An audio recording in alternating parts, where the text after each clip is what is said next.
বলছেন, ও দুনিয়ার উচ্চ শিক্ষিত দামি দামি পণ্ডিতেরা, তোমরা শোনো, আমার কোরআনে তিনটে জিনিসের তত্ত্ব পরিবেশন করলাম সূরা বাকারার শেষের দিকে, আর সময় দিলাম পশ্চিম দিকে সূর্য ওঠা পর্যন্ত।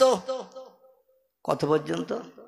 পশ্চিম দিকে যতদিন সূর্য না উঠবে ততদিন পর্যন্ত তোমাদের সময় দিলাম আমার পাওয়ারের সমতুল্য হতে। যদি তোমরা আমার পাওয়ারের সমতুল্য হতে পারো তাহলে খোদাই দাবি ভাগাভাগি করে নেব। তোমরাও খোদা, আমিও খোদা, তোমাদেরও শক্তি আমার শক্তি সেম সেম সমান। অল্প সময় দিলাম না, হয়তো সময়ে কুলাতে পারবে না, এজন্য আমি লম্বা সময় দিলাম। যতদিন দুনিয়া ধ্বংস না হবে, পশ্চিম দিকে সূর্যোদয় না হবে, পূর্ব দিকে সূর্য অস্তমিত না হবে, ততদিন পর্যন্ত সময় দিলাম। আমার কোরআনে 114টি চ্যাপ্টার সূরা অধ্যায় দিয়েছে, কোরআনে 6663টি সেন্টেন্স বা আয়াত দিয়েছে, 3,44,740টি হরফ বর্ণমালা অক্ষর দিয়ে কোরআনকে কোড অফ কমপ্লিট করেছে।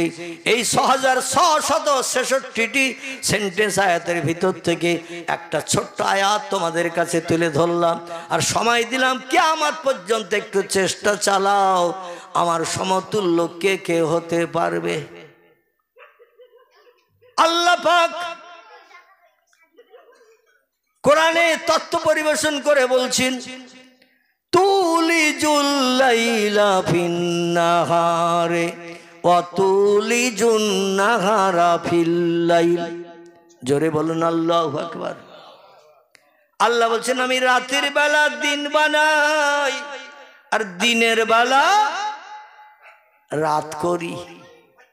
রাতের বেলা দিন বানাই, দিনের বেলা রাত করি।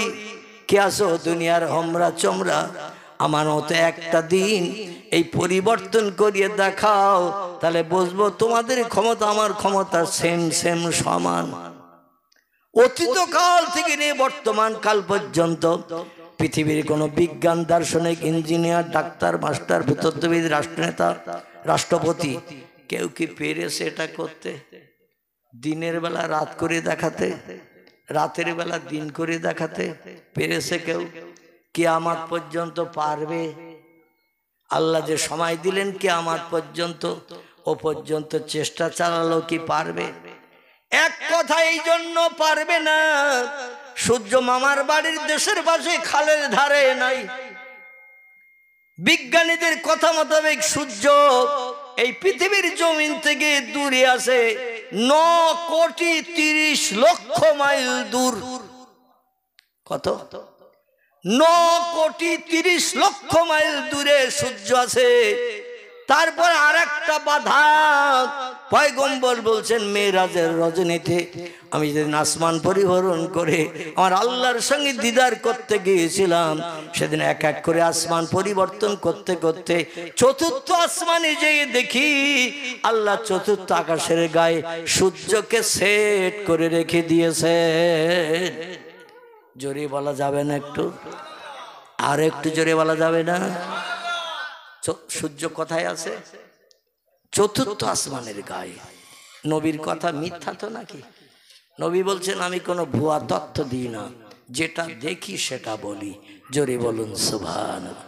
আমি বাস্তবে দেখেছি, জীবনে 53 বছর বয়সে তারপরে এই তথ্যটা পরিবেশন করেছি, যাতে কিয়ামত অবধি কোনো আন্ডা বাচ্চা আমার একটা তথ্য মিথ্যা ভুল প্রমাণ করতে না পারে।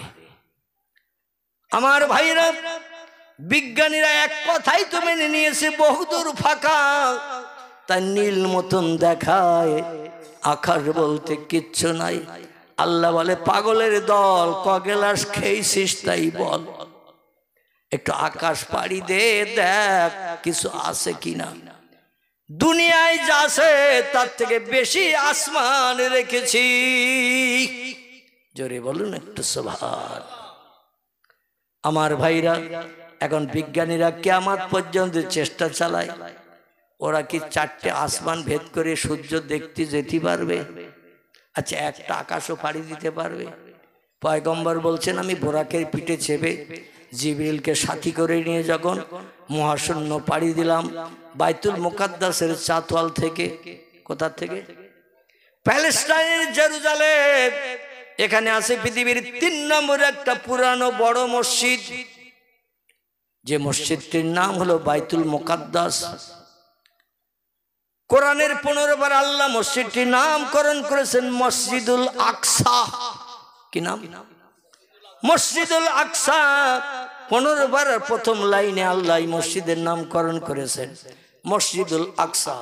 একে বলা হয় বাইতুল মুকাদ্দাস। এই মসজিদের ভিত গেড়েছিলেন পয়গম্বর দাউদ নবী, কাজ শেষ করেছিলেন পয়গম্বর সুলাইমান নবী। জিন জাতিদের দিয়ে মরণের পরও সমার দাঁড়িয়েছিলেন লাঠি ঠেকিয়ে দাঁড়িতে। এই মসজিদে বর্তমান 1,75,000 মানুষ একসঙ্গে জামাতে নামাজ পড়ার সুযোগ পায়। আপনাদের মুরারিশার মসজিদের থেকে ছোট তো ওই মসজিদটা, কি ছোট তো? 1,75,000 মানুষ যে মসজিদে জামাতে একসঙ্গে নামাজ পড়ার সুযোগ পায়। এই মসজিদের ভিতরে পয়গম্বর 2 রাকাত নামাজ পড়লেন। ফাজেনাল মুয়াজ্জিন সুম্মা সাল্লা রাকাতাইনে ইমামান। জোরে বলুন আল্লাহু আকবার। পয়গম্বর বলছেন রাতের বেলা যখন গেছি, যেদিকে আদম সবিল্লা থেকে ঈসা রুহুল্লাহ পর্যন্ত সব পয়গম্বর মসজিদে আকসায় হাজির। জিজ্ঞাসা করলাম তোমরা কারা, কি জন্য এসেছো? বলে আমরা মুক্তাদি হয়ে ইক্তেদা করব আপনার পিছনে, কারণ হাসরের মাঠে পাস করতে পারবো বিশ্বাস নাই, তাই ইমামের পিছনে আমরা ইক্তেদা করে আজ নামাজ পড়ে আল্লাহর কাছে আবার ফিরে যাব। বিপদের দিন যাতে তোমার হাত বরাবর সাহায্য পাই। জোরে বলেন একটু সুবহান। নবী বলছেন ফায়জানাল মুয়াজ্জিন, জিবরিল আমিন নিজেই মুয়াজ্জিন হলেন, তিনি নিজেই আজান দিলেন। কেন এত বড় জামাত আর পৃথিবীতে কোনোদিন হয় নাই। ফেরেশতা কুল এসেছে, দুনিয়ার অগণিত পুরানো পয়গম্বর এসেছে। জমজম করছে বাইতুল মুকাদ্দাস রাতের বেলা। ভোরবেলা বসিরহাটের ডকঘাটে যেমন সবজি বাজার চলে, ওই রকম শুধু হুড়ুহুড়ি চলছে। নবী বলেন আজান শেষ হয়ে গেল। আমাকে জিবরিল ঠেলে দিলেন মেহরাবের ভিতরে। আমি মুহাম্মদ রাসূলুল্লাহ 2 রাকাত নামাজ পড়িয়ে দিলাম, ডাইনে বামে সালাম ফিরিয়ে দিলাম, দিয়ে সকলকে মুক্তাদি বানিয়ে নিলাম। হাসরের মাঠে আমার মাধ্যম দিয়ে তারা যাতে সাহায্য পায়। জোরে বলুন সুবহানাল্লাহ। এবার বাইতুল মুকাদ্দাসের চাতওয়ালে বেরিয়ে বোরাকের পিঠে চেপে উদ্যোগগন ভ্রমণ শুরু করেছিলাম। চলতে চলতে চলতে চলতে প্রথম আকাশের দরজায় যখন গেলাম, যে দেখি দরজা লক আপ করা। এই বড় বড় বিল্ডিং এ সামনের পাঁচিলের দরজায় দরওয়ান থাকে না? থাকে না? যে কোনো মানুষ ঢুকতে পারবে, অনুমতি নিতে হবে মালিকের, ঠিক কি না? কিংবা তার অনুমতির প্রমাণপত্র দেখাতে হবে। ফেরেশতারা বলছেন মান আনতা মা ইসমুকা, কে আপনি, আপনার পরিচয় দিন। দরজা খুলতে বলছেন। উনি বলছেন আনা রুহুল আমিন, আমি হলাম আল্লাহর ফেরেশতাদের ভিতরে সেরা, সব থেকে বেশি ইবাদত করার সুযোগ পেয়েছি আমি। জোরে বলুন সুবহানাল্লাহ। বলে মা হালুকা মাকবার কি আকি, কি খবর? বলছে আজ আমার সঙ্গে একজন মেহমান এসেছে, তাড়াতাড়ি করে দরজা খোলো। দরওয়ানরা বলছে মেহমানকে নাম বলো। যে কোনো লোকের নাম বললে দরজা খোলা হবে না। না না, মেহমানকে নাম বলো। জিবরিল বললেন হাজা সাইয়্যিদুল আম্বিয়া রাহমাতাল লিল আলামিন খাতামান নবিয়্যিন শাফিয়াল মুজনাবিন রাহিতুল আশিকিন মুরাদিল মুশতাকিন সিরাজুস সালিকিন মিসবাহুল মুকাররাবিন জাদ্দুল হাসানুল হুসাইন আবিল কাসিম, যার মধুর নাম আল্লাহ নিজেই পছন্দ করে রেখেছেন মুহাম্মাদুর রাসূলুল্লাহ। সকলে জোরে বলুন সাল্লাল্লাহু আলাইহি ওয়াসাল্লাম। ফেরেশতারা বলেন ওনাকে কি ডাকা হয়েছে? জিবরিল বলেন নাম হ্যাঁ। ফেরেশতারা বলেন মারহাবা বিহি ফান্নিমাল মাজিউজা, আপনার আগমন শুভ হোক, উদ্দেশ্য পূরণ হোক, মনোবাঞ্ছা বাস্তব জীবনে রূপায়িত হোক। ইজহাব, আপনি যান, দরজা দিয়ে উপরের দিকে চলে যান। তাহলে এতটা পয়গম্বর মুহাম্মদ রাসূলুল্লাহর জন্য কথা বলা বলির পরে দরজা খোলা হলো, আর বিজ্ঞান বলবেই আর দরজা খুলে দেবে? দেবে তো নাকি? দার্শনিকরা বলবে আর দরজা খুলে দেবে? যারা পেশাব করে কি করি, বসে না দাঁড়িয়ে? ওদের পেশাব করতে হয় দাঁড়িয়ে, আবার ওই সময় পেশাবের সময় আবার সিগারেটও টেনে টেনে হাওয়া ধোঁয়া বার করতে হয়, ঠিক কিনা? যাদের হাজারো হারাম খাবার খেতে হয়, শুকরের গোশত থেকে শুরু করে, মদ থেকে শুরু করে, আল্লাহ যত জিনিস হারাম করেছেন এগুলো তাদের প্রিয় খাবার। আর এরা যে বললেই বোধহয় দরজা খুলে দেবে নাকি? জীবনে কি কল্পনা করা যাবে দরজা খুলবে? আহা, সেই নবী বলছি, চতুর্থ আসমানে যখন গেলাম, পয়গম্বর ইউসুফ নবীর সঙ্গে সাক্ষাৎ করলাম, দেখি সূর্যটা ওই আকাশের গায়ে সেট করা রয়েছে। তো সূর্য আলো নিচের দিকে দিচ্ছে না, সূর্য আলো দিচ্ছে উপরের দিকে। কোন দিকে? আমরা এই পৃথিবী থেকে দেখি সূর্য আলো দিচ্ছে নিচের দিকে। খোদার কসম, তাফসীরের কিতাবে লেখা হয়েছে সূর্য নিচের দিকে আলো দেয় না, এ সূর্য আলো দেয় উপরের দিকে। উপরের 5 নম্বরের আকাশ, ওই আকাশের গায়ে সূর্য লাইট দেয়, আর স্বচ্ছ কাঁচের মতো আকাশ, ওই আকাশের গায়ে লাইট লেগে ওই লাইটের বিকিরণ আবার পৃথিবীতে 4টে আকাশ ফুরিয়ে দুনিয়ায় আসে। কটা আকাশ ফুরিয়ে? আচ্ছা, আকাশ তো এইরকম এই কাপড়ের মতো তো নাকি? এই মাথার উপর এই কাপড় দেখছেন তো নাকি? আকাশ এইরকম পুরু তো নাকি? না থেকে আরো হালকা? তাফসীরে কুতুবের ভিতরে লিপিবদ্ধ করা হয়েছে, এই পৃথিবীর জমিন থেকে নীল আকাশ যতটা ফাঁকা, এক একটা আকাশ ততটা পুরু।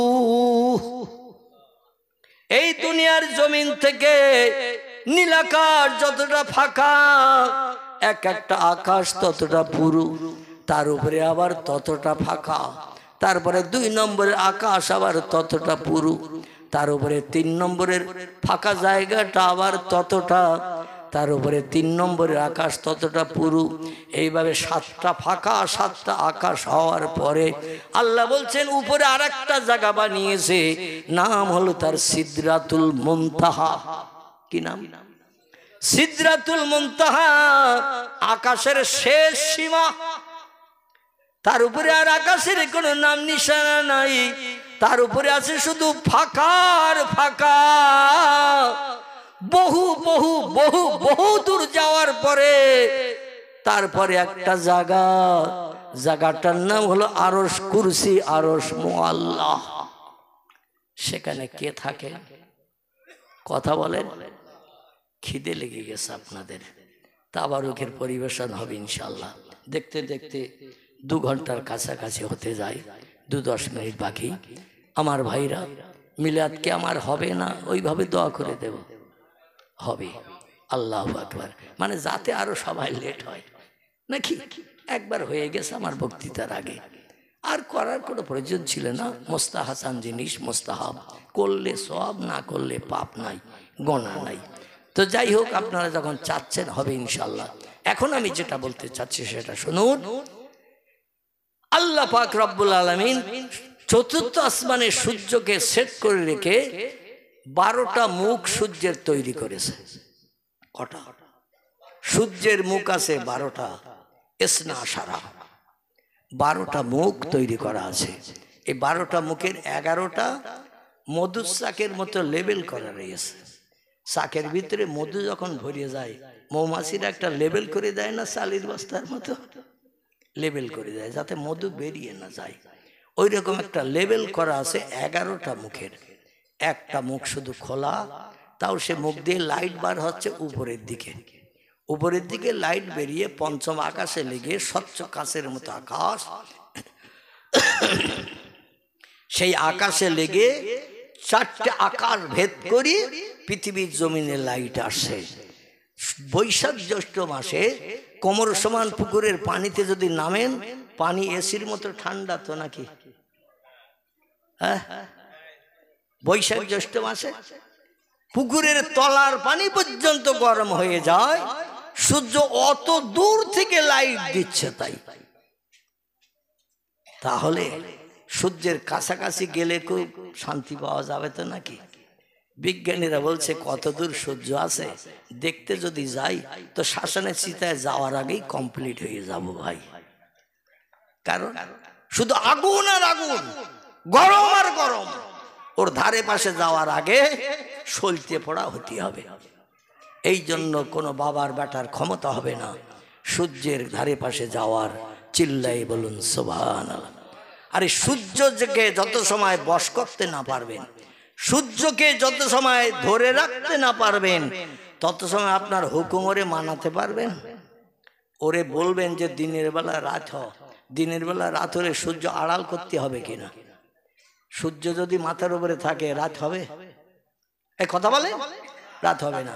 আবার রাতের বেলা যদি সূর্যরে বলেন ওঠ, এই অমাবস্যার অন্ধকার রাত এখন দিনের আলো দেখা, তাহলে ওরে আবার হুকুম করিয়ে রাতের বেলা উদয় করতে হবে না? হবে না? কিয়ামত পর্যন্ত বিজ্ঞানীদের সময় দিলে ওরা পারবে? আল্লাহ বলছে তাই তিনটে তথ্য দিলাম, বেশি দিলাম না, যাতে চিন্তা করতে করতে পাগল হয়ে মরিয়ে না যাস। একটা তত্ত্ব হলো রাতের বেলা দিন, দিনের বেলা রাত করে একটু দেখা, তাহলে বুঝবো আমার মতো শক্তি পাওয়ার ক্ষমতা তোদেরও আছে। 2 নম্বর হলো, ও দুনিয়ার মানুষ তোমরা শোনো, অতুখরিজুল হাইয়া মিনাল মাইয়াতে অতুখরিজুল মাইয়াতা মিনাল হাইয়ে। ও পৃথিবীর মানুষ, আমি এমন একজন পাওয়ারফুল স্রষ্টা গো, আমি মরারে জিন্দা করি আবার জিন্দারে মারি। শুধু একটু কোন শব্দ ব্যবহার করলে কাজ কমপ্লিট হয়ে যায়, যেটা তোদের ঠাকুর দাদার বাপও পর্যন্ত পারে নাই, ভবিষ্যৎ নাতি নাতকুড়ো পর্যন্ত পারবে না। এক জায়গায় দাঁড়িয়ে মুখে বলবি মর, মরবে নাকি কেউ? আবার কোন মরা মানুষকে দেখে যদি বলি জিন্দা হয়ে উঠে দাঁড়া, দাঁড়াবে নাকি কেউ? পারবে কারা? এই কাজটা করতে পারবেন সমস্ত সৃষ্টির মালিক যিনি, তিনি হলেন আল্লাহ। আর আল্লাহকে বশ করেছে যারা, তারা জোরে বলুন সুবহানাল্লাহ। বুঝতে পারছেন কোথায় এনেছি? এই কাজটি করতে পারবেন তিনি যিনি হলেন সব সৃষ্টির মালিক, তিনি হলেন আল্লাহ সুবহানাহু ওয়া তাআলা। আর একটি দলের মানুষ এই কাজটি করতে পারবেন যারা আল্লাহকে বশ করে নিয়েছে, আল্লাহ যেটা চেয়েছে, তারা যেটা আল্লাহরে দিয়ে খুশি করেছে, আবার তারা যেটা চেয়েছে আল্লাহ সেটা না দিয়ে পারে নাই।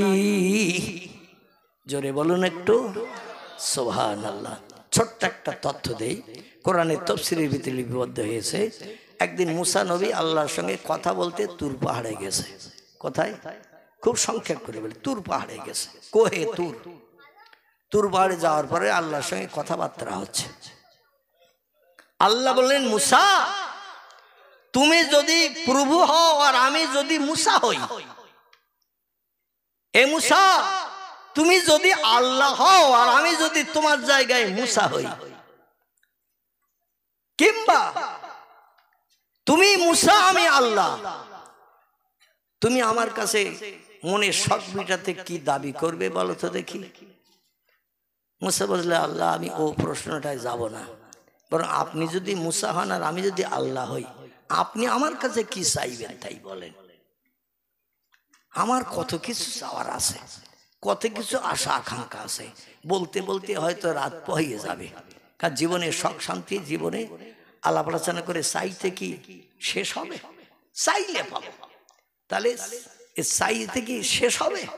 কত রকম মনে আসবে চাওয়া, চাইলেই পাওয়া যাবে।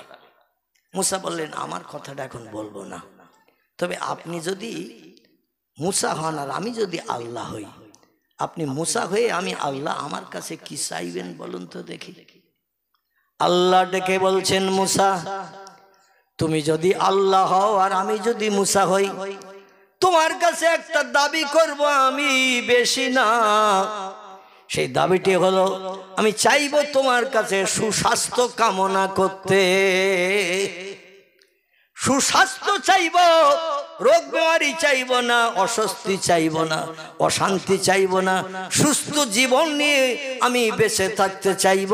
কারণ সুস্থ জীবন যাদের, পৃথিবীতে কোনো অভাব তাদের নাই।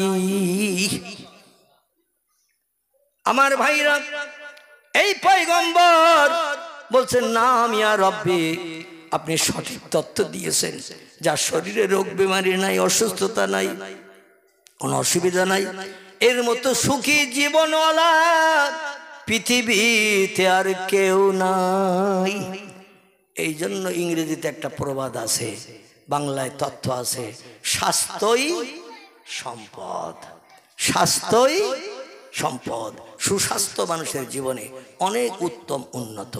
আরেকদিন মুসা নবী গেছেন তুর পাহাড়ের জমিনে, গেলে বলছেন, আল্লাহ তুমি মনে হয় আমারে খুব বেশি ভালোবাসো না, আমি পয়গম্বর, তোমার দিনের দাওয়াত, কলেমার দাওয়াত দেশের মানুষের কাছে দেই, কত গালিগালাজ শুনি, মারধর খেতে হয়, গলা ধাক্কান খেতে হয়, সফাটা খাত খেতে হয়। আল্লাহ কাঁদতে কাঁদতে বাড়ি ফিরি, আবার ধৈর্য ধারণ করে কলেমার দাওয়াত দিতে যাই, কিন্তু আমি যেন মনে মনে ধারণা করি তুমি আমারে খুব বেশি ভালোবাসো না। আল্লাহ বলছেন, মুসা তোমার তথ্যটা সঠিক না, তুমি আমার জালালি কদরের পয়গম্বর, অবশ্যই তোমারে আমি ভালোবাসি, তবে শোনো মুসা, তোমার যেমন ভালোবাসি আমি আর একটা দলের মানুষেরা তেমন ভালোবাসি। জোরে বলুন সুবহানাল্লাহ। মুসা বলছেন, মা হাজা, কারা তারা? আল্লাহ, কারা তারা? আল্লাহ বলছেন, তারা হলো আমার বন্ধুর দল, ওলিয়া উলিয়ার দল। তারা ফকিরও হতে পারে, মিসকিনও হতে পারে, এতিম গরিব হতে পারে, যারা আমি আল্লাহ ছাড়ার কিছু চেনে না, আমি তাদের পয়গম্বরদের মতো ভালোবাসি। জোরে বলুন সুবহানাল্লাহ। শুধু তাই নয়, বরং পয়গম্বরদের থেকেও আমি মাঝে মধ্যে ওলিদের আরো বেশি ভালোবাসি। মুসা শুনে মন গরম হয়ে গেল।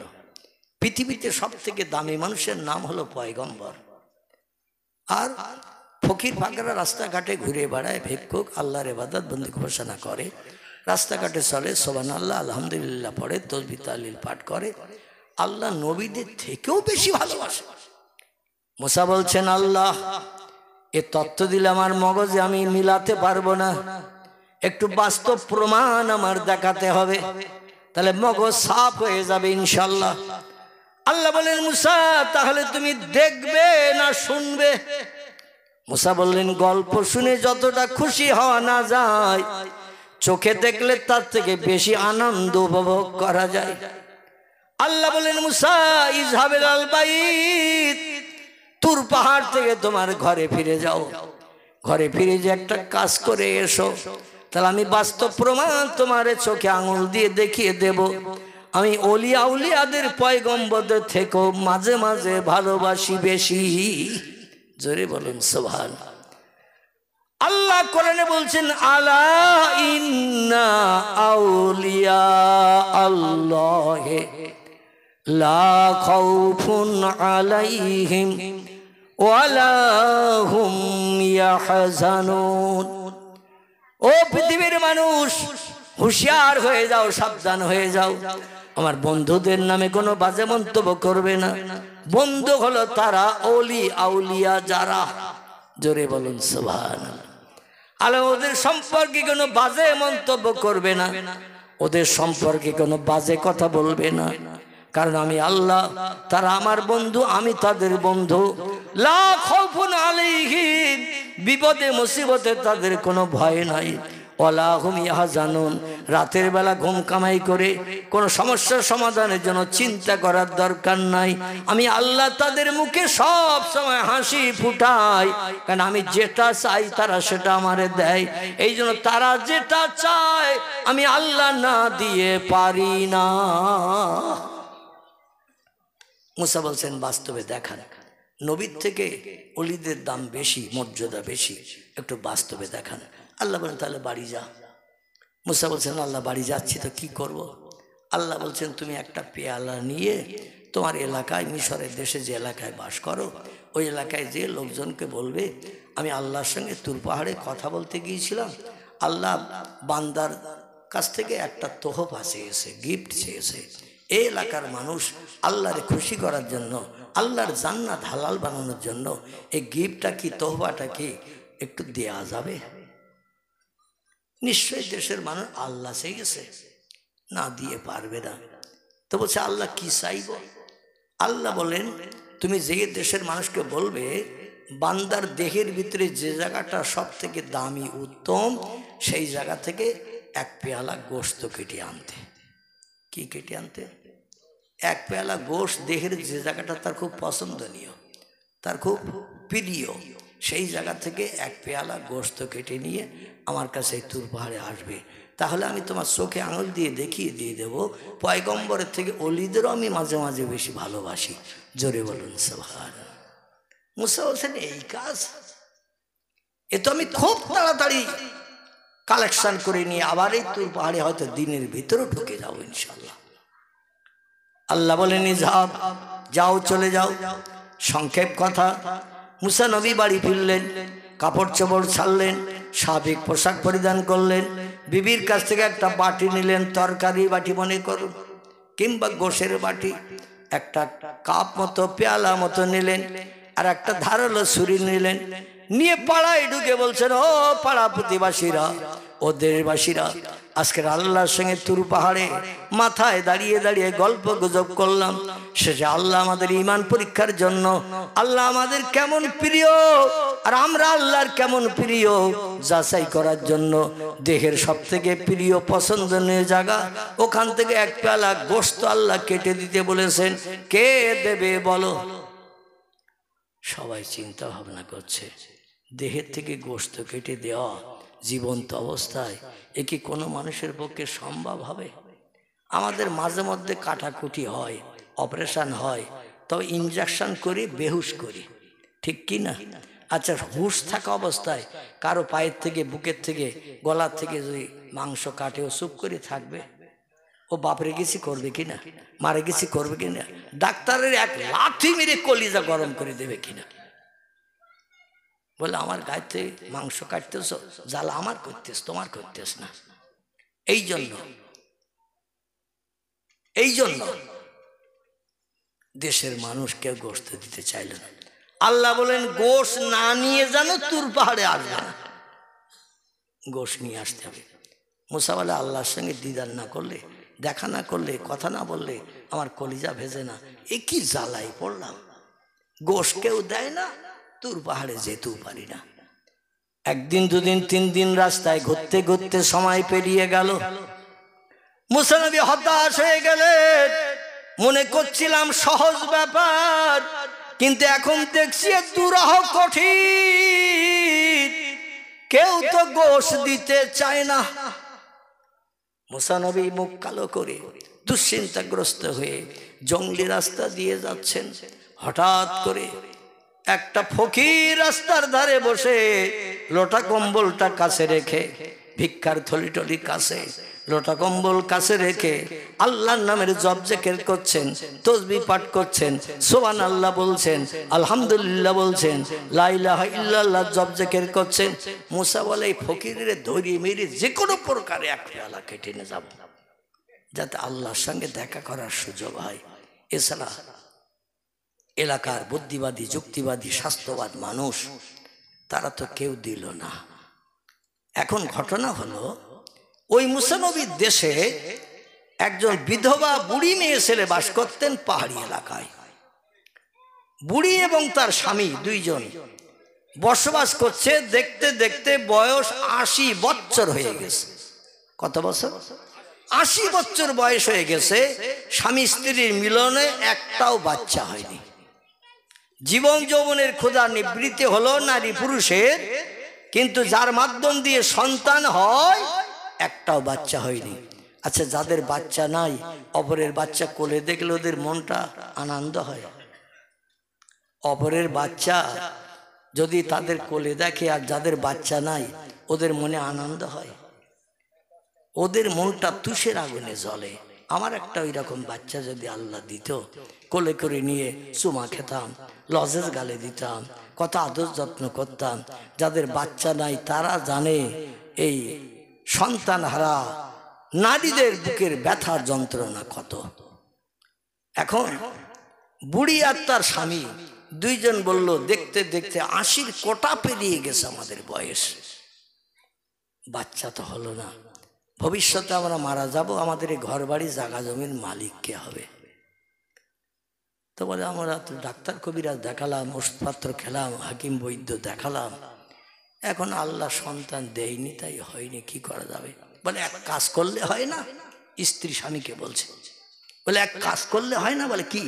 বলে আমাদের এই বাড়ির সামনে দিয়ে অহরহ মুসা তুর পাহাড়ে যায়, অহরহ তুর পাহাড়ে যায়, আবার আল্লাহর সঙ্গে কথাবার্তা বলে সমস্যা সমাধান করে মুসা আমাদের এই বাড়ির সামনে দিয়ে আবার ঘরে ফিরে যায়। মুসার একদিন ধরলি হয় না? কেন? বাস্তব তথ্য পাবো। মুসা সরাসরি টেলিফোন করবে আল্লাহর কাছে, আর আল্লাহ উত্তর দেবে, আর সঙ্গে সঙ্গে উত্তর পাবো ভবিষ্যতে মরণের আগে আমাদের বাচ্চা হবে কিনা। বলে সাদ্দাক্তা ইয়া যাও জাতি, সত্যি তোর মগজে মাল আছে, তোর মগজে মাল আছে। এই চিন্তা তো আমাদের কারো মনে এতদিন পর্যন্ত আসেনি। কখন আসে মুসা লক্ষ্য রাখবি। এখন মুসা নবী নিজের সমস্যা সমাধানের জন্য ওদের বাড়ির সামনে দিয়ে যাচ্ছে, আর সঙ্গে সঙ্গে বাড়িওয়ালি দৌড়িয়ে ভিতরে যেয়ে বলছেন, ওগো, সেই যে মুসার কথা বলছিলে, মুসা ওই যাচ্ছে আমাদের বাড়ির সামনে দিয়ে। লোকটা দৌড়িয়ে এসে বলছেন, কুম কুম ইয়া ইউহান নবী, ও পয়গম্বর, একটু দাঁড়িয়ে যাও, মনের তুষের আগুনের জ্বালার কথা দুটো বলি। মুসা নবী বলছেন, মাহালুকে মাকবারুকে ইয়া শাইখানি, ও বুড়িমা, কি জন্য দাঁড়াতে বললেন? আমি তো বড় ব্যস্ত। তুর পাহাড় কাছাকাছি না, আমরা বাস করি মিশরের দেশে, তুর পাহাড়টা আছে মাদানের দেশে। কোন দেশে? তুর পাহাড় আছে মাদানের দেশে, আমরা বাস করি মিশরের দেশে। এক দেশ থেকে পাড়ি দিয়ে আর এক দেশে যেতে হবে, সেই দেশে যাওয়ার পাহাড়ের মাথায় ঠেলে উঠতে হবে, তারপরে আমার প্রয়োজন মিটিয়ে আল্লাহর সঙ্গে কথা বলে আবার বাড়ি প্রত্যাবর্তন করতে হবে, ফিরতে হবে। তাড়াতাড়ি বলো বুড়িমা, কি ঘটনা ঘটেছে?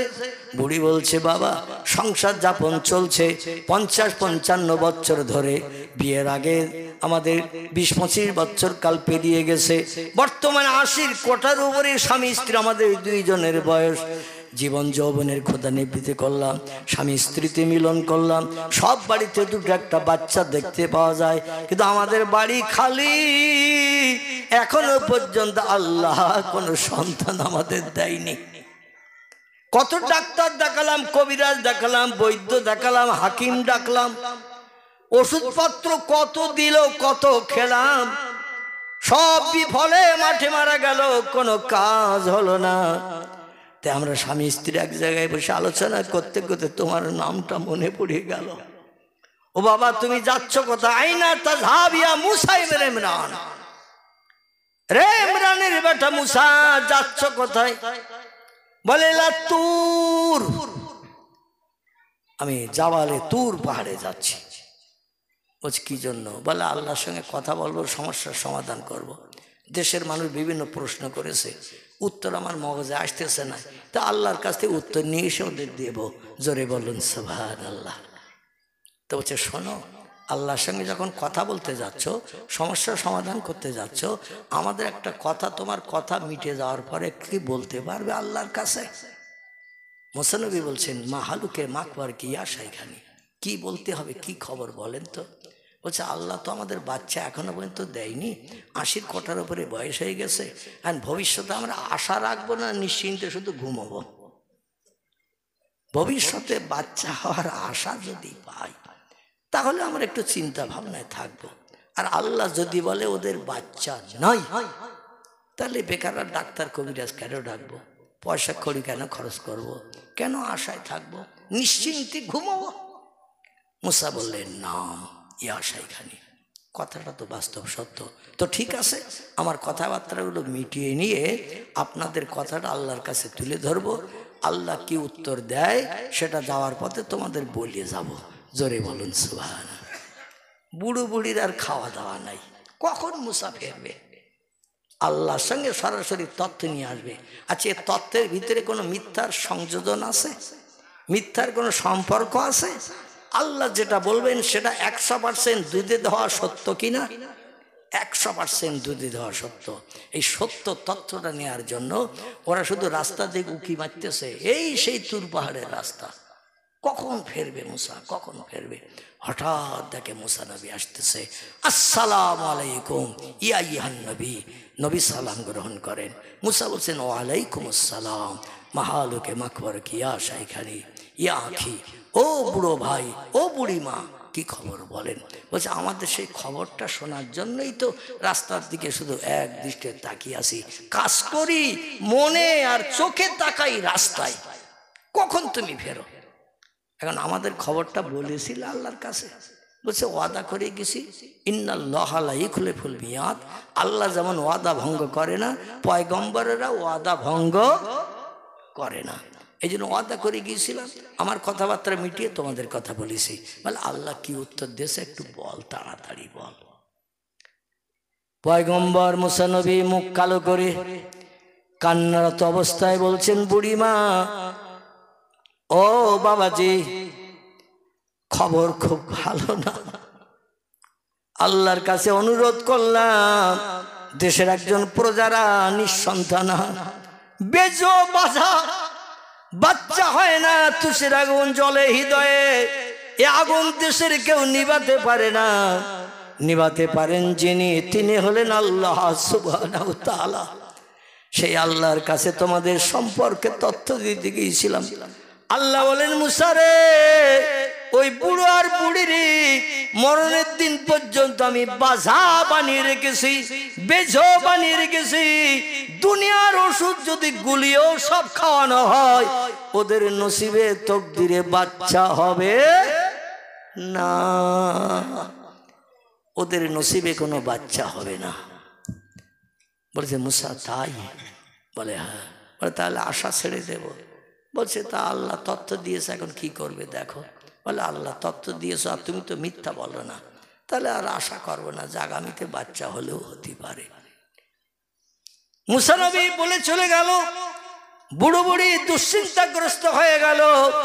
হঠাৎ 2-4 দিন যেতে না যেতে এক ফকির সাহেব, হাতে একটা থলি, এক হাতে একটা লাঠি, রাস্তায় আশপাশে পাড়ায় যেমন ঘোরে, ঘুরতে ঘুরতে আসছে আর বলছে যে একটা রুটি দেবে, আল্লাহ তার একটা বাচ্চা দেবে। যে 2টো রুটি দেবে, আমি ক্ষুধার্ত, কয়েকদিন খাই না, পিপাসায় জর্জরিত, পানিও পাই না, এই জন্য আমার যে পিপাসা নিবৃত্তি করবে, খাবার রুটি দেবে। একটা দিলে একটা বাচ্চা আল্লাহ দেবে, 2টো রুটি যদি দেয় আল্লাহ 2টো বাচ্চা দেবে, 3টে রুটি যদি আমারে খাইয়ে পেট পরিতৃপ্ত করে দেয় আল্লাহ 3টে সন্তান পরস্পর দেবে। আচ্ছা, আমাদের এলাকায় কোনো ফকির যদি এরকম বলে, বাড়ির মেয়েরা কিছু দেবে না, দরজা লাগাবে, কি দেবে না? বলে ও বলার দরকার, বলতেছে মাল নেবে তাই। আসলে ওর মুখের কথার এক শস্য দানা পরিমাণ দাম নাই। আমরা বর্তমান 21 শতাব্দীর মানুষ, আমরা কিন্তু কোনো কথা কোনো কিছু বিশ্বাস করতে চাই না। জোরে বলুন একটু নাউজুবিল্লাহ। বুড়ি স্বামীরে ডেকে বলছে কই গো? বলে কি?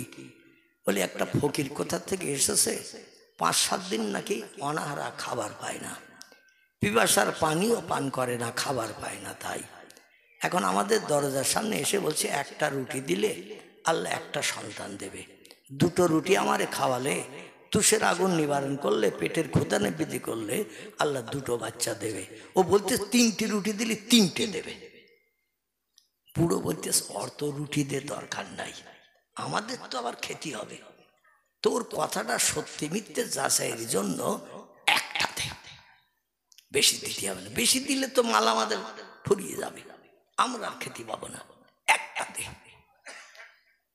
ফকিরে ডেকে বলল কুমিয়া আইয়ুহা সাইল, ও ভিক্ষুক ফকির একটু দাঁড়াও।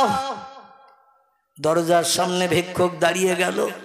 বুড়িমা সযত্নে একখানা রুটি এনে বলছে, বাবা এই নাও ক্ষুধা নিবৃত্তি করো, কলিজার পিপাসা দূর করো, এই নাও ঝরনার পানি পান করো।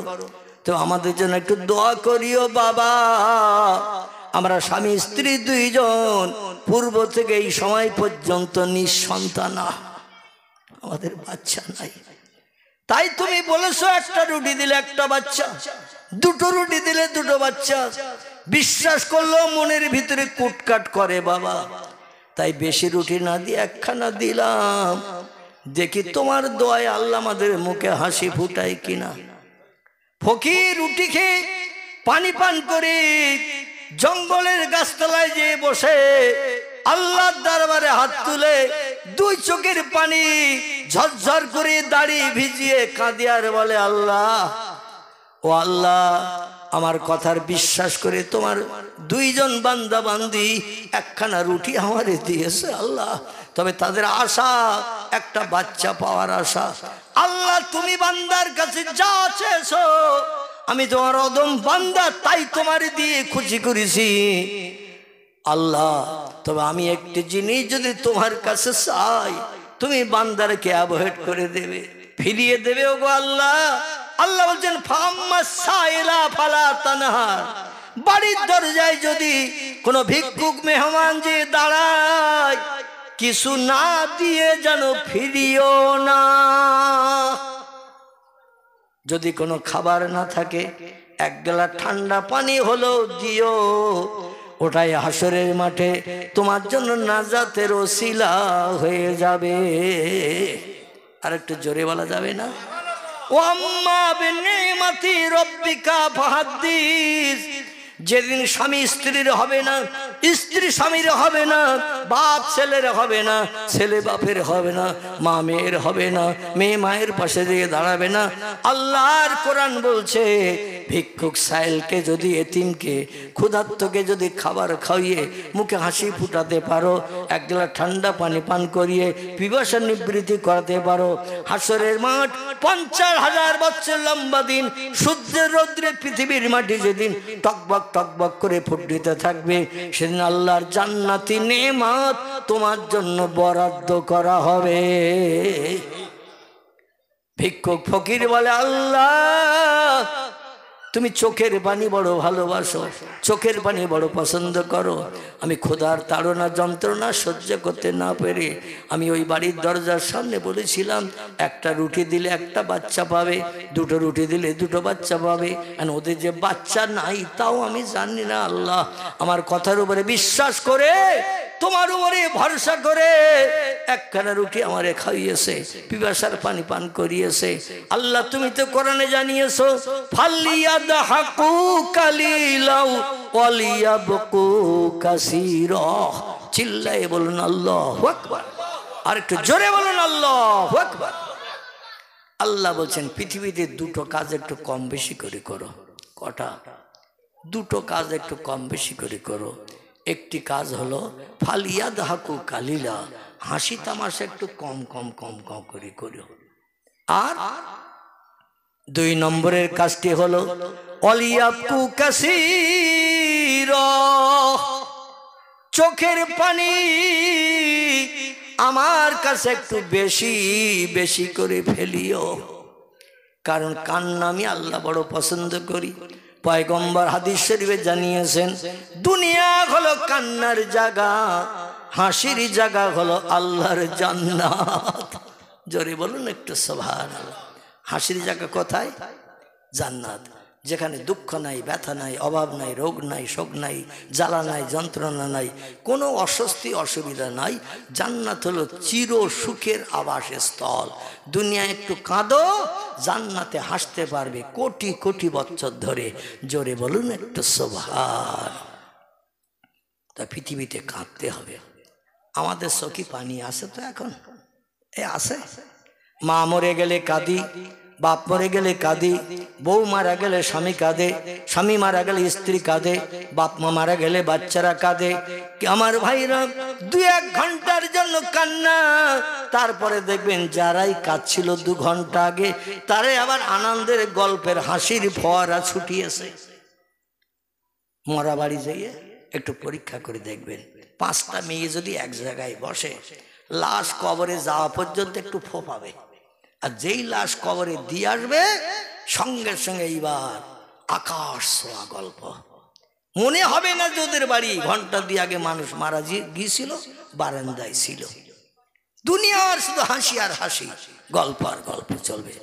নবী বলছেন হাসলে আল্লাহ পাক আয়ুষ্কাল কম করে দেয়, বেশি বেশি হাসলে আমার আল্লাহ স্মরণ শক্তি কম করে দেয়। এই জন্য তোমার হাসি তামাশা কম করবে, যাতে আল্লাহ পাক তোমাদের উপরে রাজি হয়ে যায়।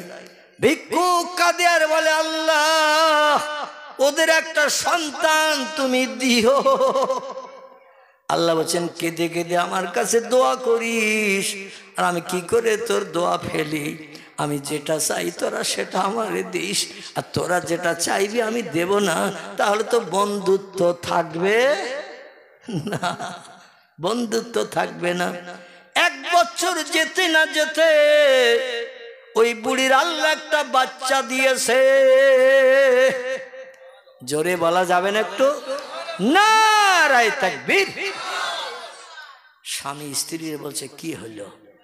স্ত্রী স্বামীরে বলছে তাই তো, পয়গম্বর মুসা নবী বলল বাচ্চা হবে না, আর ফকিরের 1 কান রুটি দিয়ে 1 বছরের ভিতরে একটা বাচ্চা।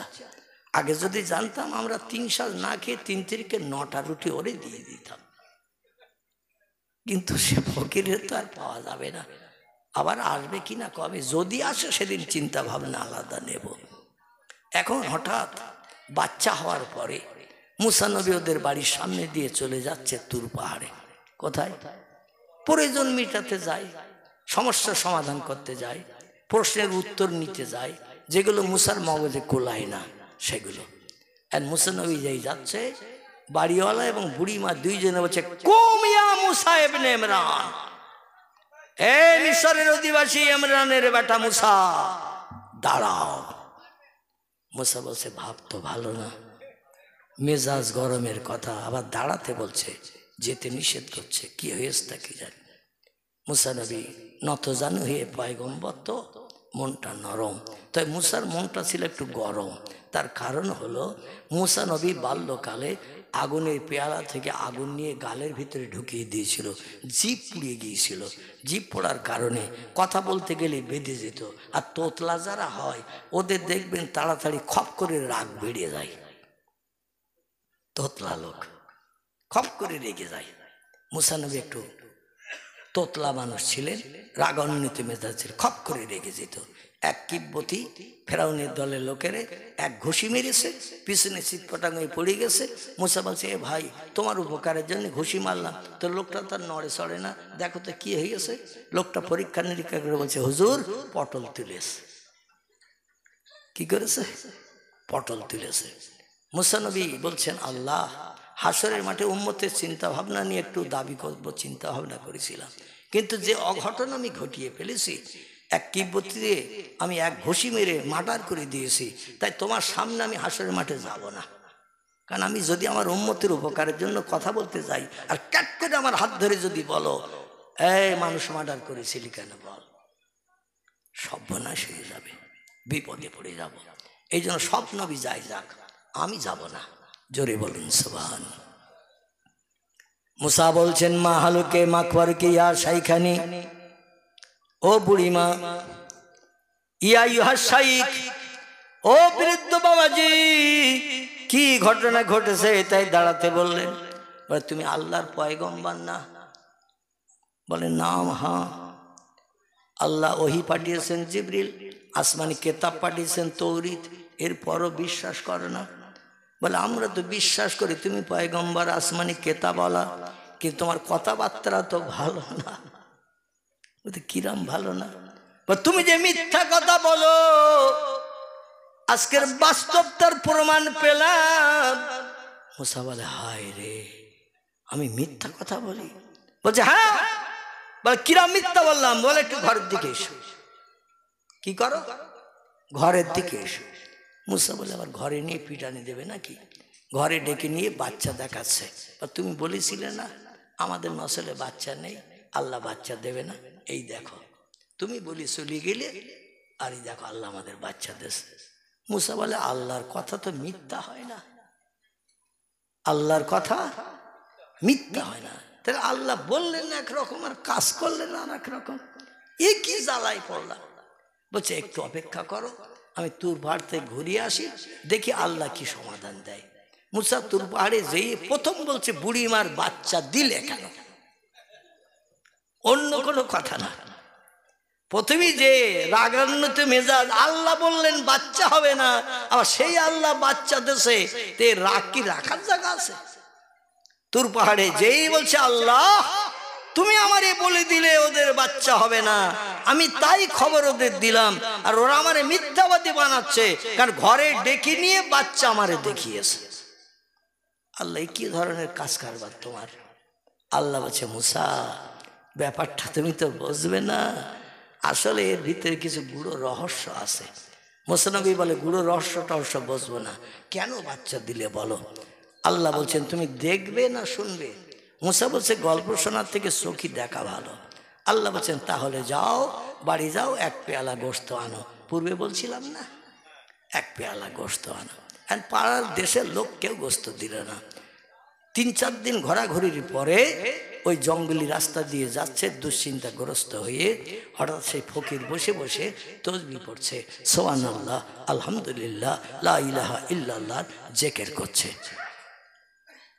মুসা বলছে এই একটা ফকির জঙ্গলের পাশে পেয়েছি, আশেপাশে লোকজন নাই, গায়েও শক্তি আমার কম নাই, কোনো জায়গায় তো গোশত পেলাম না, তুর পাহাড়ে যেতেও পাচ্ছি না, যদি জোর করে ধরি কেটে নিতে হয়, ছুরি তো আমার কাছে আছে, ও চিল্লা চিল্লি যা করে করুক, এক পেলা গোশত আজকের এর থেকে না নিয়ে আমি যাব না। কারণ কেউ যদি দৌড় ধরে বলবো আল্লাহ চেয়েছে তাই আমি কেটেছি, আল্লাহ না চাইলে কাটতাম না, দৌড় যদি হয় আল্লাহর দোষ। এইরকম একটা চিন্তা ভাবনা নিয়ে মুসা নবী সালাম করলেন, আসসালামু আলাইকুম। ওয়ালাইকুম সালাম। মানান তামাইসমুকা, কে তুমি, তোমার পরিচয় কি বাবা? উনি বলছেন আনা মুসা কালিমুল্লাহ, আমি হলাম আল্লাহর পয়গম্বর মুসা। বলছে আইনা তাজহাব ইয়া আখি, তুমি এই জঙ্গলি রাস্তা দিয়ে পাহাড়ের ধার দিয়ে কোথায় যাচ্ছ? বলছে ভাই এক চরম বিপদের মাঝখানে পড়েছি, তাই বাধ্য হয়ে এই জঙ্গলি রাস্তা দিয়ে পাহাড়ের কিনারে দিয়ে যাচ্ছি। বলে কি হয়েছে বাবা? বলছে আল্লাহ এক পেয়ালা গোশত চেয়েছে, আর 3-4 দিন ধরে সারা পাড়ায় দেশে ঘুরে বেড়াচ্ছি, কেউ এক টুকরোও দিল না, আর গোশত না নিয়েও আমার তুর পাহাড়ে যাওয়া হবে না, খুব দুশ্চিন্তার মাঝখানে আছি। ফকির বলছে ওলা তাহজান ওলা তাখাফ ইয়া মুসা ইবনে ইমরান, কোনো ভয় নেই, কোনো চিন্তা নেই, ইনশাআল্লাহ তোমার দাবি পূরণ করব, তুর পাহাড়ে যাওয়ার লাইন ক্লিয়ার করে দেব। জোরে বলা যাবে না? আর একটু জোরে বলা যাবে না? নারায়ে তাকবীর। মুসা বলছেন আল্লাহ এ ফকির বলে বোধহয় সম্ভব হয়েছে, এর বোধহয় ব্রেন মাথাটা একটু খারাপ আছে, অন্যথায় এত তাড়াতাড়ি রাজি হয়? কত লোকের পয়সা দিয়ে তাই রাজি হয় না, আর এমনি এমনি দিতে চাইছে। বলছে ভাই টাকা নেবে নাকি? বলে কিচ্ছু লাগবে না, আল্লাহ সে এসে গোশত দেবো, এতে আবার পয়সা নেবে কেন? আল্লাহ তো অখুশি হবে। বলে তাহলে একটু এক পেয়ালা গোশত দাও ভাই। লোকটা বলছে মুসা আমি আর কি দেব? আল্লাহ কোন কোন জায়গার গোশত চেয়েছে তুমি নিজে হাতে কেটে নাও। জোরে বলুন, আর একটু জোরে বলুন, নারায়ে তাকবীর। হাতের থেকে, পায়ের থেকে, উরুর থেকে, পিঠের থেকে, বিভিন্ন জায়গা থেকে একটু একটু কেটেছে, এক পেয়ালা ভর্তি হয়ে গেছে। ভিক্ষুক ফকির ডেকে বলছে মুসা পেয়ালা খালি। মুসা বলছে লা ইয়া শাইখ, না পেয়ালা খালি না, পেয়ালা ভর্তি হয়ে গেছে। ফকির বলছে আমার দেহের আর কোন কোন জায়গা বাকি? বলে দেহের এখনো অনেক জায়গা বাকি আছে কাটতে। বলে যেখান থেকে কাটনি আল্লাহ যদি সেখানকার গোশত চাই, তাহলে তুর পাহাড় থেকে তোমার তো আবার ফের ফিরে আসতে হবে, আবার সেখান থেকে কেটে নিয়ে যেতে হবে, রাস্তা তো কম না, বরং তুমি সব জায়গা থেকে একটু একটু কাটো। আচ্ছা, যত জায়গায় কাটা হবে ব্যথা দরদ লাগবে না লাগবে না? যত জায়গায় কাটা হবে তত জায়গায় ব্যথা দরদ লাগবে। ফকির বলে যত ব্যথা লাগে লাগুক, যত দরদ হয় হোক, যত কষ্ট পাই পাই, আল্লাহকে খুশি করতে আমি চাই। জোরে বলুন একটু সুবহানাল্লাহ। সব জায়গা থেকে একটু একটু করে গোশত কেটে পেয়ালা সাবিয়ে ভর্তি করে নিয়েছেন। মোটে পাচ্ছিল না এক টুকরো, আর একজন দিয়েছেন সারা বডির থেকে একটু একটু করে কেটে এক পেয়ালা সাবিয়ে দিয়ে দিয়েছেন। মুসা মনের আনন্দে চলতে চলতে তুর পাহাড়ে হাজির। যাওয়ার রাস্তা ক্লিয়ার হয়ে গেছে, গোশত হাতে পেয়েছে, আর উপায় আছে নাকি? ওইখান থেকেই চলে গেছেন, আর বাড়ি ফেরে নাই। বলে আগে আল্লাহর সঙ্গে দেখা করে আসি। আজ কয়েকদিন যাওয়ার লাইন পাই না, ফকির আমারে লাইন সোজা করে দিয়ে দিয়েছে। মুসা নবী তুর বাড়ি উঠে বলছেন, ইয়া রব্বি, ও আমার আল্লাহ, কি মুসিবতে আমারে ফেলে দিয়েছিলেন। জঙ্গলে পাহাড়ের কিনারায় ফকির যদি না পেতাম, তোমার সঙ্গে টেলিফোনে আর সারা জীবনে কথা হয়তো বলার সুযোগ হতো না। এক ফকিরকে পেয়েছিলাম বলে এই তুর পাহাড়ে আসার সুযোগ হয়ে গেল। আল্লাহ, তুমি এক পেয়ালা চেয়েছো, দেখো পেয়ালা ভর্তি হয়েছে কিনা। যদি বলেন পেয়ালা ভর্তি হয়নি, আবার দৌড়িয়ে যাব, আবার খানিক কেটে আনবো। ও কিচ্ছু মনে করে না, কিচ্ছু মনে করে না। ফকির নিজ হাতে করে কেটে কেটে এনেছি। আল্লাহ একটু আনন্দের হাসি হেসে বলে, মুসা, আমার মহব্বতের তুমি না ওই ফকির? আল্লাহ ডেকে বলছে, মুসা রে, আমার মহব্বতের বান্দা তুমি না ওই ফকির। ও মুসা, একটা জিজ্ঞাসাবাদ করি। মুসা বলে, মা সালাকা ইয়া রব্বি, কি জিজ্ঞাসা করবেন? তোমার গায়ে গোশত ছিল না ছিল না? তোমার গায়ে গোশত আছে না নাই? মুসা বলছে, আল্লাহ আমি তো যুবক, আমার সারা দেহ গোশত ভরা। আল্লাহ বলছেন, তুমি সারা দুনিয়ায় ঘুরে ঘুরে কেন বেরিয়েছো? তুমি আমারে ভালোবাসো, মহব্বত করো, যেটা চাও সেটা দেই। আর আমি আল্লাহ এক পেয়ালা গোশত চাইলাম, তুমি সারা দেশে ঘুরে ঘুরে 3-4 দিন সময় না নিয়ে এক পেয়ালা গায়ে থেকে কেটে আনলে তো দিনের দিন পরের দিন তোমার সঙ্গে আমার দেখা হতো। মুসা বলছে, আল্লাহ জ্বালা যন্ত্রণা হবে, ব্যথা হবে, দগদগে ঘা হবে, এই জন্য আমার বড়ির থেকে কাটেনি, দেখলাম অন্য কেউ দেয় কিনা। আল্লাহ বলছেন, দেশে কেউ? বলে এক ফকির দেশে। আল্লাহ বলছেন, তাই তোমার দাবি কবুল হয়নি, ফকিরের দাবি কবুল হয়েছে। জোরে বলুন সুবহান। দাঁড়িয়ে যান সকালে, একটু দাঁড়িয়ে যান। ইয়া নবী,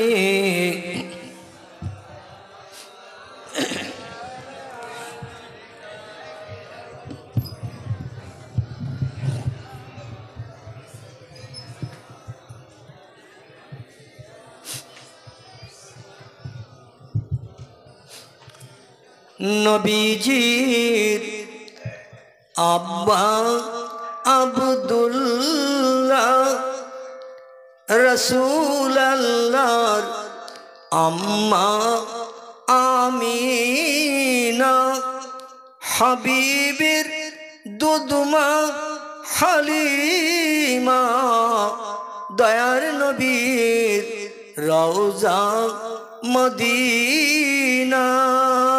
ইয়া নবী সালাম, ইয়া রাসূল সালাম, ইয়া হাবিব সালাম, সালাওয়াতুল্লাহ।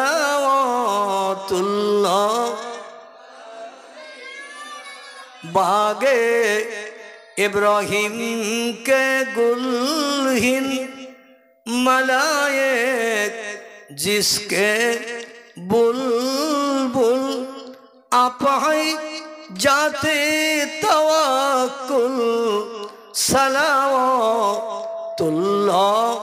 अलैका या नबी सलाम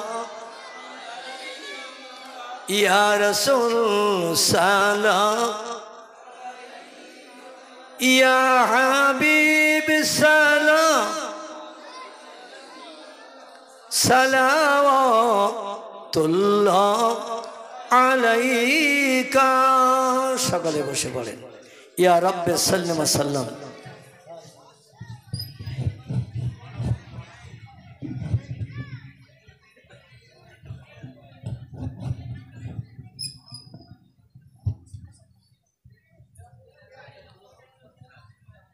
আলহামদুলিল্লাহ।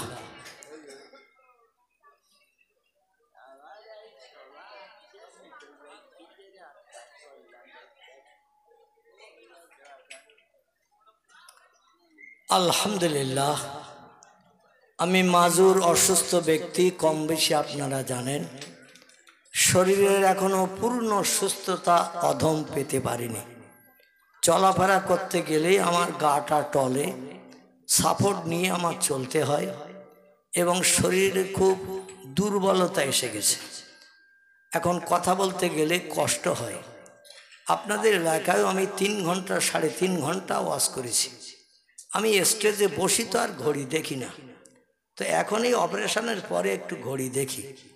তো আজকের এই লসু টেনে দিলাম আমার বাবাজিকে খুশি করতে। যে 2 ঘন্টার সময় ছিল, আমার বক্তব্য রাখতে রাখতে 2.5 ঘন্টার উপরে হয়ে গেছে। আল্লাহু আকবার। এখন দোয়া হবে, মানে আর যত সময় যাবে 2.5 ঘন্টার উপরে চলবে। কারণ বাবাজি খুশি হয়েছে কি অখুশি সেটা আমার জানা নাই। তো যাই হোক, আল্লাহ যদি আবার অধমকে 4 চক্ষের মিলন ঘটান, ইনশাল্লাহ আবার দিন শরীয়তের 2-4 কথা আলোচনা করা যাবে। আমার কথায় যদি কারো অন্তরে ব্যথা, দুঃখ, আঘাত লেগে থাকে, ভাই সন্তানের মতো চোখে আমাকে দেখবেন। আর যদি কোনো ভুল ত্রুটি অপরাধ করে থাকি, আল্লাহ কবে ডাক দেবেন জানি না, একটু ক্ষমা চোখে দেখবেন। পারবেন তো সকলে?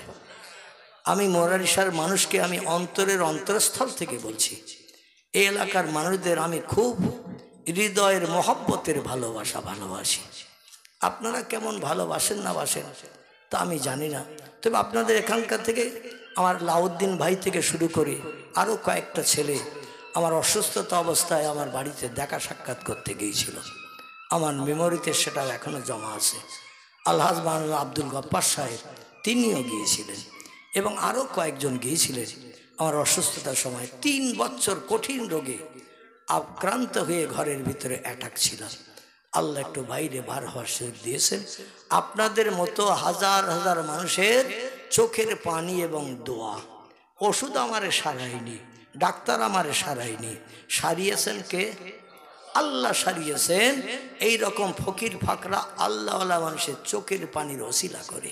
জোরে বলুন একটু সুবহান। আসুন, আমাদের কারো বাপ, কারো মা, দাদা দাদি, আপনজন, আত্মীয় স্বজন যারা অন্ধকার কবর নীরব নগরে আসামি বনে আছে, আমরা আজকের এই মাহফিল উপলক্ষ করে তাদের একটু স্মরণ আমরা করব। এজন্য সকলে আমার সঙ্গে দোকানে হাত উঠান, আল্লাহুম্মা আমিন। ইয়া ইলাহাল আলামিন, ইয়া খায়রান নাসিরিন, নাসরুম মিনাল্লাহি ওয়া ফাতহুন করিব, ওয়া বাশশিরিল মুমিনিন, ফাল্লাহু খায়রুল হাফিজিন। আয় আল্লাহ, পবিত্র শাওয়ালের চাঁদ, তাহাজ্জুদের সময় শুরু হয়ে গেছে। আল্লাহ, রাত্র 12টার পরে সময় হলেই তাহাজ্জুদ শুরু হয়ে যায়। ফজরের আযান ধ্বনির আগ পর্যন্ত তাহাজ্জুদের সময় চলে। এই রকম সময়ে দুনিয়ার সব সৃষ্টি দেহের ক্লান্তি দূর করার জন্য বিশ্রামে বাসায় ঘুমিয়ে পড়ে। আমরা আজকের বিছানায় লাথি মেরেছি, বিবি বাচ্চার মায়া ছেড়েছি, ব্যবসা বাণিজ্যের চিন্তা ভাবনা মগজ থেকে দূর করে দিয়ে কোরআনের মজলিসের সৌন্দর্য শ্রীবৃদ্ধির জন্য গোলাপ ফুলের পাপড়ির মতো আমরা বসে আছি। আল্লাহ, আল্লাহ আমাদের সকলের আশা ভরসাকে কবুল করে নিন। সন্ধ্যার প্রাক্কাল থেকে সময় পর্যন্ত তোমার কোরআনের আয়াত, নবীজির বাণী, হাদিস শরীফ, আল্লাহ নবী, আম্বিয়া, ওলিয়া উলিয়াদের জীবন আদর্শের যা কিছু আলোচনা হয়েছে আপনি কবুল করে নিন। সে মতো আমরা বাকি জিন্দেগি আমল করে চলতে পারি তৌফিক দান করুন। আয় আল্লাহ, দয়া পরবশ হয়ে যদি কিছু সাদকা দান করেন, কোরআনের ওসিলা করে, হাদিসের ওসিলা করে, দোয়া দরুদ মিলাদ কিয়াম সালামের ওসিলা করে যদি কিছু সাদকা দান করেন, সর্বাগ্রে সোনার মদিনায় নবীজির আরওয়া পাকে পৌঁছে দিন। তামাম খোলাফায়ে রাশিদিন, সাহাবায়ে কেরাম, আজাজে মুতাহিরিন, রাসূলের সকল আউলাদদের কবরে সওয়াব পৌঁছে দিন। বাবা আদম মা হওয়া থেকে নিয়ে ঈসা রুহুল্লাহ পর্যন্ত যত নবী আম্বিয়া কবরে কবরস্থ হয়েছে, সকল নবী আম্বিয়া তাদের বিবিদের কবরে সওয়াব পৌঁছে দিন। পিরানি পীর দস্তগীর মহিউদ্দিন আব্দুল কাদের জিলানী হুজুর থেকে নিয়ে এ সময় পর্যন্ত যত ওলিয়া উলিয়া, গৌস কুতুব, নকিব আবদাল, শহীদ সোহাদা, হাজি গাজী, সুফি দরবেশ, ইমানদার মুমিন মুসলমান নরনারী অন্ধকার কবরে যারা ধারাশায়ী হয়ে আছে, তাদের কবরে তোহফাটুকুন পৌঁছে দিন।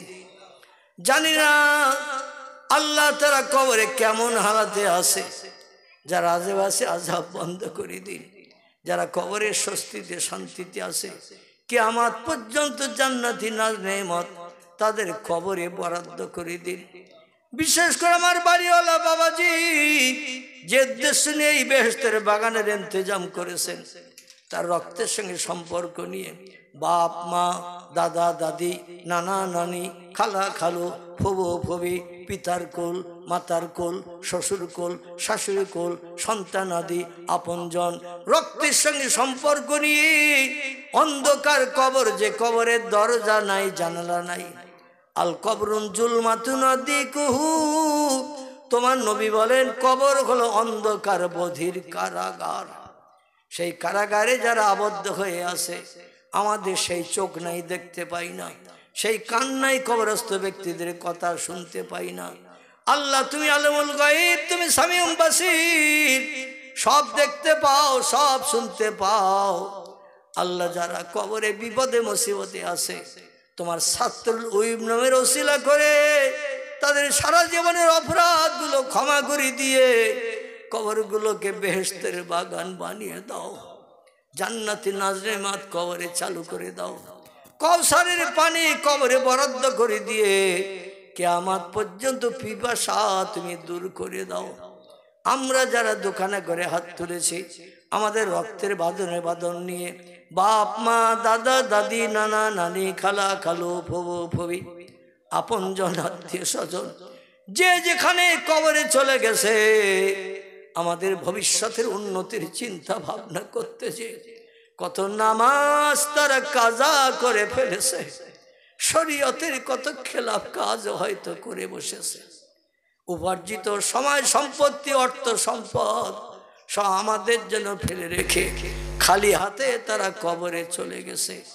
তাদের জায়গা জমি, অর্থ সম্পদ ভোগ দখল করছি আল্লাহ, আর কবরে